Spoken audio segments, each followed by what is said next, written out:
हम देश पे अटैक कर समझेंगे।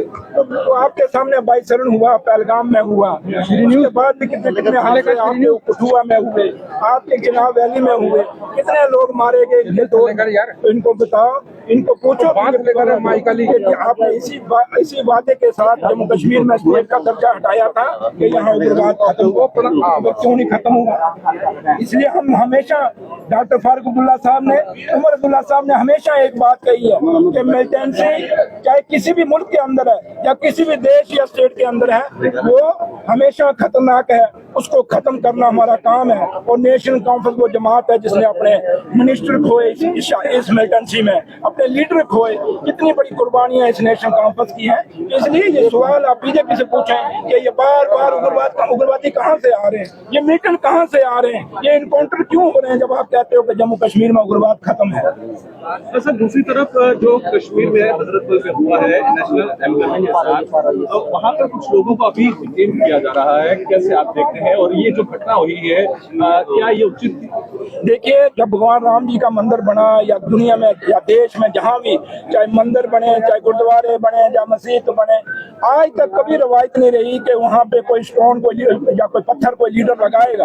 ये पहली दफा हुआ है कि बीजेपी के एक अनपढ़ नेता जिसको ना सियासत का पता, ना धर्म का पता, ना उसको भाईचारे का पता, उसने एक ऐसा किया है जो जिसपे आज रिलीजियस लीडर जो हैं वो अपने बयान दे रहे हैं। और मैं नहीं समझता कि उस पर मुझे बयान देना चाहिए, लेकिन मैं इतना जरूर कहूंगा कि हर पॉलिटिकल पार्टी को इस मंदिर, मस्जिद और गुरुद्वारों से, इन जियारतों से दूर रहना चाहिए। सियासत करने के और बड़ी जगह है, खाली इन चीजों पे अगर आप सियासत नहीं करेंगे तो अच्छा रहेगा।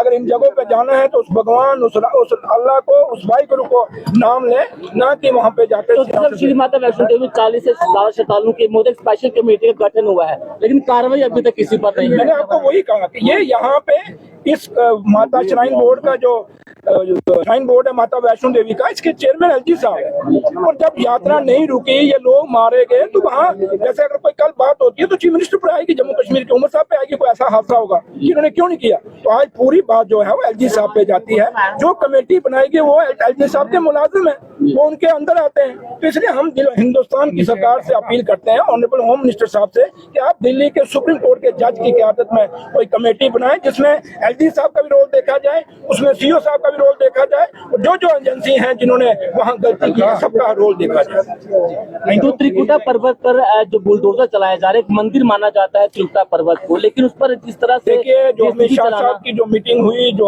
आपने भी सुना होगा, वहाँ पे एलजी साहब को पूछा गया है, मैंने जो सुना है कि ये इतनी इंक्रोचमेंट क्यों की गई है।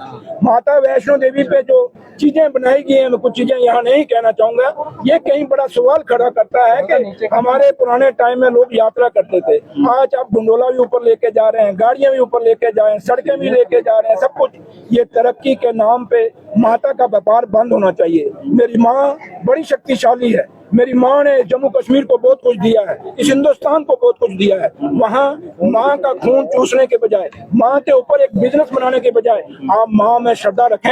आज तक श्रद्धा रही तो कभी कुछ नहीं कहा हुआ।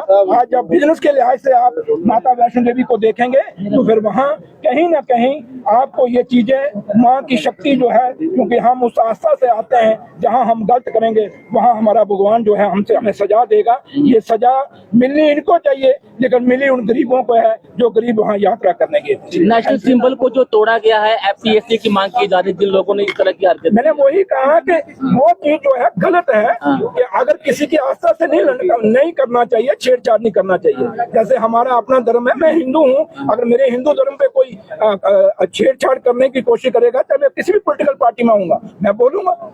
इसीलिए उसी तरह सरदार है, अब किसी भी पार्टी में होगा वो बोलेगा, मुसलमान है वो किसी भी पार्टी में होगा, बट जब आप उसके धर्म के साथ छेड़छाड़ करोगे वो जरूर बोलेगा। इसलिए ये PSA CSA से मसला सुलझने वाला नहीं, बल्कि उल्टे। Thank you.